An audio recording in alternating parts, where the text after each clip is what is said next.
మనం జబర్దస్త్ మానేసి లేదంటే డైలీ నడిచే రొటీన్ వచ్చే ఖర్చులు మానేసుకొని ఇంట్లో కూర్చోలేంగా. అవును. ఇప్పుడు అది నడుస్తోంది కాబట్టి కొంచెం జనాల్లో కనబడుతున్నాం కాబట్టి మనం ఇంకా గుర్తుపెట్టుకుంటారు. ఆ చనువుతోటి మనం ఆఫీస్కి వెళ్ళగలుగుతున్నాం. అవును.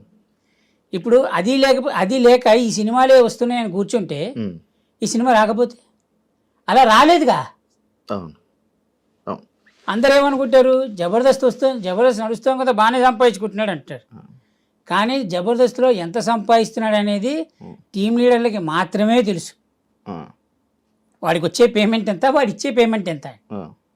చూసేవాడు ఏమనుకుంటాడు, ఇది ఏంటి కారులో తిరుగుతున్నారు అనుకుంటారు. కానీ కారు కొనడం చాలా ఈజీ, ఈఎంఐలు కట్టద్దు. ఇల్లు కొనడం చాలా ఈజీ. అంతేగాని ఇప్పుడు ఆ జబర్దస్త్ వస్తుంది కదా అని చెప్పి లైఫ్ని రోడ్డు అలానే బండి మీద వెళ్తూ బతకలేంగా. మెయింటెనెన్స్ కోసమే ఆర్టిస్ట్ సగం జీవితం శంకరాగిపోయేది. కాదని ఇప్పుడు జబర్దస్త్ మళ్ళీ వెళ్ళే ఆలోచన కానీ లేదు. ఇప్పుడు 2013లో జబర్దస్త్ స్టార్ట్ అయింది అయ్యా.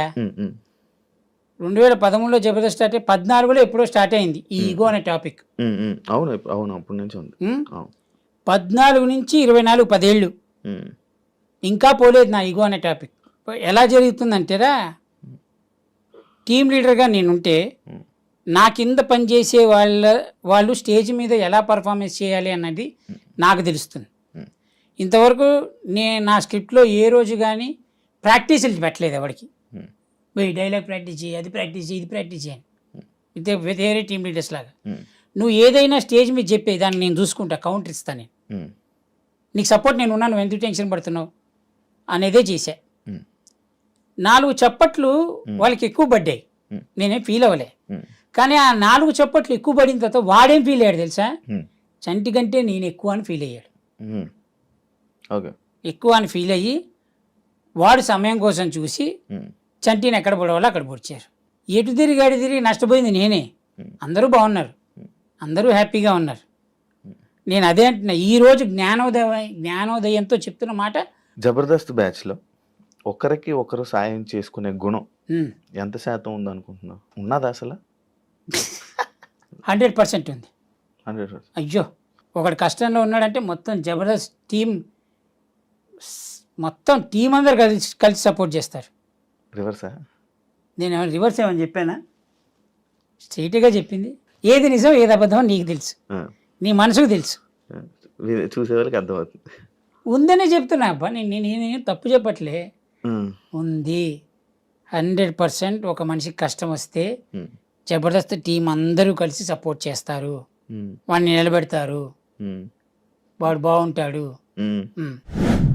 ఇప్పుడు సీరియస్లీ మనం ఇప్పుడు సినిమాలు చూస్తున్నాం, సినిమాలలో కూడా ఇలాంటి కంటెంట్ ఉంటుంది.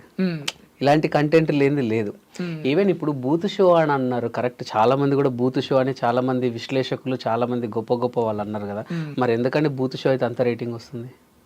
అంటే ఇప్పుడు టీవీలోకి వెళ్ళిపోయింది కాబట్టి ఇంకా అది వాళ్ళు చూస్తున్నారు. బూత్ షోనే కదా అండి. ఇప్పుడు బూత్ సినిమాలకు పిల్లల్ని తీసుకుని మనం సినిమాకి వెళ్ళాం కదా. ఇప్పుడు టీవీ అయితే ఒక రూమ్ లో బెడ్రూమ్ లోనే పెట్టుకొని పెద్దలు మాత్రం ఎంజాయ్ చేయరు కదా, ఇంటిల్లి పాది చూసే షో. ఇప్పుడు ఇంకోటి ఏంటంటే, మీరు ఏదైనా సరే అమ్మ అని అంటారు, అమ్మ అని కొంతమంది ప్రేమగా అమ్మ ఇట్రా అమ్మ అంటారు.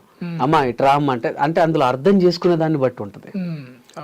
అర్థమైంది కదండి. ఇప్పుడు చూసేవాడు సింగిల్ వే చూస్తాడు, సింగిల్ వే చూస్తాడు, డబుల్ వే చూసేవాడు డబుల్ వే చూస్తారు. ఇంకోటి ఏంటంటే, బూత్ షో అనేది అంటే మరీ అంత వల్గారిటీ అయితే లేదండి. ఏదైనా అప్పుడప్పుడు చిన్న చిన్న డబుల్ మీనింగ్స్ వస్తాయి. పెద్ద పెద్ద సినిమాల్లోనే ఉన్నాయండి డబుల్ మీనింగ్లు కదా. సో ఇందులో వస్తే పెద్ద తప్పేమని అనుకోలేదు నేను. ఈవెన్ ఇంకొకటి ఏంటంటే, ఈ జబర్దస్త్ అనేది మాకేంటంటే మాస్ ఆడియన్స్కు చాలా కనెక్ట్ అయింది. సో మాస్ ఆడియన్స్ ఒరే అబ్బాయి ఇలా రారా అంటే నవ్వరు, అబ్బాయి అంటేనే నవ్వుతారు. ఇప్పుడు పెద్దవాళ్ళు ఉన్నారు అనుకోండి, చాలా పెద్దవాళ్ళు అంటే కొంచెం హయ్యర్ అఫీషియల్స్, వాళ్ళు టీవీలు చూడరు. సో మన మిడిల్ క్లాస్ నుంచి ఇటు కింది వాళ్ళకి మనకు టీవీలు, సెల్ ఫోన్లలో మనం అంటే మనకున్నటువంటి ఎంటర్టైన్మెంట్. పెద్దవాళ్ళు చదువుకున్న వాళ్ళకి ఏంటంటే వాళ్ళకి ఆఫీసెస్ అవి వాడుతూ సరిపోద్ది. సో మాకు వీళ్ళు కావాలి, సో వీళ్ళకి నచ్చే కంటెంట్తో వెళ్తాం అంతే. మీరు ఇంకొకటి, మీరు బూత్ షో, ఇప్పుడు మీకు జబర్దస్త్ ఒక ఎపిసోడ్ ఎన్ని వ్యూస్ ఉంటుందని మీకు తెలిసి యూట్యూబ్లో? మిలియన్స్లలో ఉంటుంది. ఎస్, ఓకే, ఒక 1,00,000 వేసుకుందాం సరే, మిలియన్స్ వద్దు, 1,00,000 వేసుకుందాం. అందులో వచ్చే కామెంట్లు 50 ఉంటాయి కదా బూత్ షో అని. అంటే మిగతా 9 లక్షల మంది 1 మిలియన్ తీసుకుంటే సరే 90,000 మందికి తెలియట్లేదా? మరి ఎందుకు వేయట్లేదు వాళ్ళు?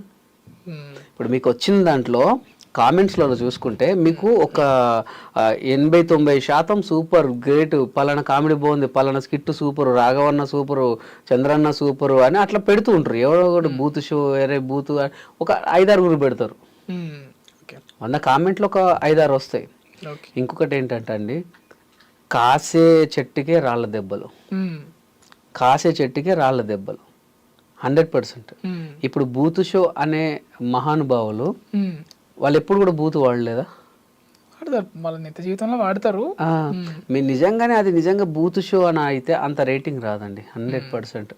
అంటే గిట్టని వాళ్ళు పుట్టించింది అది అంతే, అంతకు మించి ఇంకేం లేదు. అంటే నేను ఒకటే అంటానండి, సరే వాళ్ళ వ్యక్తిగత విషయాలు నాకు అనవసరం, ఎందుకంటే వాళ్ళకి ఏమనిపించిందో నాకు తెలియదు. కానీ నేను చెప్తాను, నేను అదే చెప్తాను, వాళ్ళ వ్యక్తిగత విషయాలు నాకు సంబంధం లేదు, వాళ్ళకి ఏమనిపించిందో నాకు తెలియదు. కానీ ఎప్పుడు కూడా మన తల్లిదండ్రుల్ని చీత్కరించుకుంటే సమాజం కూడా మనల్ని అలానే చూస్తుంది. ఇప్పుడు తల్లిదండ్రుల్ని అనాథాశ్రమంలో వదిలినోడు బ్రతికినా చచ్చినట్టే నా దృష్టిలో. తల్లిదండ్రుల్ని బ్రతికుండగా అనాథాశ్రమంలో వదిలిన కొడుకుల్ని వాడు బతికిన చచ్చినట్టే నా దృష్టిలో. సీరియస్లీ, వీడు చిన్నప్పుడు పుట్టితే వాళ్ళు ఎంతగా వాడిని పెంచడానికి ఎంత కాయ కష్టం చేసారు, అండ్ వాడిని చదివించడానికి ఎంత కష్టపడ్డారు. వాడు చిన్నప్పుడు ఇట్లనే టాయ్ చేసుకున్నా లేకపోతే బట్టల్లో పోయినా వాళ్ళు చీగొట్టిర్రా? పోనీ నాకు ఇది కావాలని ఏడిస్తే వాళ్ళు కాదన్నారా? నిన్ను చదివించి నీకు ఒక ఉద్యోగం ఇప్పించి పెళ్లి చేయించి పిల్లలు చేస్తే ఇవాళ వాళ్ళు ఒక ఏజ్కి వచ్చిర్రని చెప్పి వాళ్ళ దగ్గర ముసలి వాసన వస్తుంది, బట్టల్లో విసర్జించుకుంటున్నారు అని చెప్పి నువ్వు అక్కడేసిన చిన్నప్పుడు వీళ్ళు అట్లా చేసిర్రా? ఒకవేళ వాళ్ళు నేను ఇదే చేస్తే ఈరోజు నీకు బతికేంది? అవునా కదండి? వాడు లేనిది అసలు వీడెవడు? ఇప్పుడు వచ్చిన పిల్లలు ఎవరు? ఇప్పుడు నువ్వు నీ కొడుకు వీడికి ఎప్పుడైనా చిన్నప్పుడు జ్వరం వస్తే వాళ్ళు ఎంత తల్లడిల్లిరు, వీడికి ఏదన్నా అయినా కూడా ఎక్కడి నుంచి అప్పు తీసుకొచ్చి వాడిని బాధించిన రోజులే. ఇప్పుడు నీ కొడుకు చేస్తలేవా? రేపు వాడు కూడా నేను అంతే చేస్తాడు. సో అదే విధంగా అన్నం పెట్టినటువంటి జబర్దస్త్ని కానివ్వండి, మనల్ని ఆదరించి 10 మందికి పరిచయించిన జబర్దస్త్ని కూడా ఎప్పుడు కూడా దాన్ని బ్యాడ్ చెప్పొద్దు. బ్యాడ్ చెప్పిన వాళ్ళను ఖచ్చితంగా సమాజం కూడా అలానే చూస్తుంది 100%. ఎందుకంటే బిఫోర్ జబర్దస్త్ నేను ఎవరిని, ఆఫ్టర్ జబర్దస్త్ కదా వెంకీ మంకీ. ఇప్పుడు నేను ఏదైనా సినిమా ఆఫీస్కి వెళ్ళినా, ఎక్కడికన్నా వెళ్ళినా వెంకీ గారిని గుర్తుపట్టి మనల్ని కూర్చోబెట్టి, ఇప్పుడు నార్మల్ ఆర్టిస్ట్ వెళ్తే ఆడిషన్స్ తీసుకుని పంపించేస్తారు, మేము వెళ్తే కొంచెం మాట్లాడి టీయో కాఫీ వచ్చి వెంకీ వచ్చింది కదా ఏదో ఒకటి ఇచ్చేద్దాంలే అన్నట్టు మాట్లాడతారు. నేను అనేది ఏంటంటే మనం ఎక్కడి నుంచి వచ్చినాం అన్నది మూలాలు మర్చిపోవద్దు.